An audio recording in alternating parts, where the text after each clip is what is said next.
সবকিছু মিলিয়ে আজকে দেখলাম আমাদের ম্যাচটা আসলে ফাইনাল অবশ্য হয়নি। মন খারাপ আছে কিনা টুর্নামেন্ট জুড়ে সবকিছু মিলিয়ে একটু মন খারাপ নেই আলহামদুলিল্লাহ।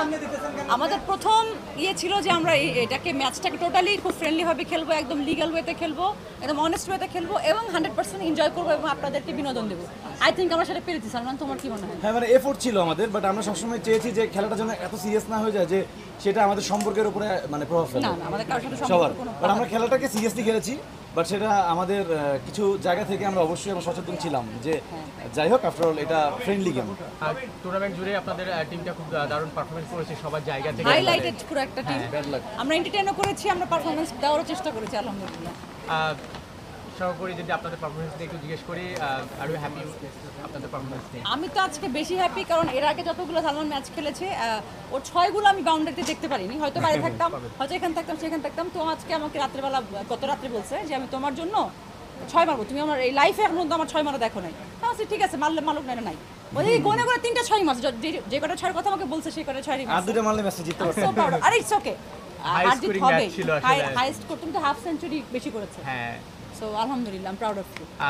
আগামীর ক্রিকেট প্ল্যান বা পরিকল্পনা রেগুলার খেলেন জানি, তো সেই ক্ষেত্রে দেখে জানতে চাই বা আগামীর টুর্নামেন্ট। না, আসলে আমরা কিন্তু রেগুলার খেলি না, আমরা জাস্ট খেলা শুরু করছি লাস্ট এক সপ্তাহ বা 10 দিন এইরকম সময়। বাট এখন আমাদের ইচ্ছা করছে যে আমরা হার্ড বলে ক্রিকেটে প্র্যাকটিস করবো, লাইক অভিনয়ের পাশাপাশি যতটুকু সময় পাই, সেটা আর্লি মর্নিং হোক বা সেটা লেট ইভিনিং হোক, আমরা নেট হোক যেখানে হোক আমরা প্র্যাকটিসটা চালু রাখবো। এবং সামনে যেহেতু আমাদের টুর্নামেন্ট আরও বড় হবে, সো এরকম চান্স অনেক বেশি, সো আমাদের আরও প্র্যাকটিসটা রেগুলার করতে হবে। ডোপামিন রিলিজ করব ইনশাআল্লাহ। দুজনের কাছে জানতে চাই সর্বশেষ প্রশ্ন, যারা জিতেছে আপনাদের সঙ্গে জিতে ফাইনাল নিশ্চিত করেছে তাদের উদ্দেশ্যে কিছু অনেক শুভকামনা। ওদের জন্য তো আমরা ডান্সও করলাম যে আমাদেরকে হারিয়ে তোমরা যেতে পেরেছো ফাইনাল পর্যন্ত। অবশ্যই তোমরা ফাইনাল ট্রফিটা নিয়ে আসবে, আমরা সেটা দেখবো। আর সবাই তো বন্ধু, ছোট ভাই ওরা, আমরা তো একদম একসাথে সবসময় খেলি। আমাদের একটা নিজস্ব একটা টিম আছে, অল স্টার গ্রুপ। সো এখানে যে 4টা টিমই আছে, এর মধ্যে সবাই কিন্তু একটা টিম, মানে একটা কমিউনিটি, যারা সবসময় একটা গ্রুপ আছে সেখানে কথা বলি। একটা গ্রুপে 4টা ভাগ হয়েছে, একটা গ্রুপে 4টা ভাগ হয়েছে এখানে খেলতে। সো এখানে পর কেউ নাই, সবাই আমরা। মা দিবস নিয়ে কিছু জানতে চাই, আগামীকাল মা দিবস। আজকে আমাদের মায়েদের কারণে আমরা সবগুলো সন্তান এখানে আসতে পেরেছি, আপনারাও আসতে পেরেছেন। সো আমরা আমাদের মায়ের জন্য অনেক বেশি শ্রদ্ধাবোধ রাখবো, তাদের ভালো শরীর স্বাস্থ্য এবং তাদের হ্যাপিনেসের জন্য দোয়া করব। আমরা তাদের প্রতি গ্রেটফুল। থ্যাংক ইউ মা, সব মাকে জানাই সালাম।